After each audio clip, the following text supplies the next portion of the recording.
এই দেখেন আমাদের এখানের অবস্থা। এই আমরা দুটো একসাথে ধরা, প্রচুর বাতাস আর বৃষ্টি। এই জাহাজ ঘোরে, দেখেন ম্যাগের কীভাবে শব্দ, ম্যাগে গজরন দিচ্ছে। এই যে আবডালি থেকে ভিডিও করতেছি। এই হলো আমাদের জাহাজে আদর্শ 30 সাথে ধরা।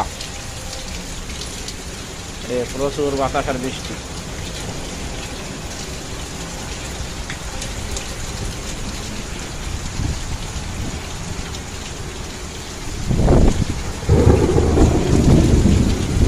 এই দেখেন ম্যাগে কিভাবে গর্জন যাচ্ছে আর কি।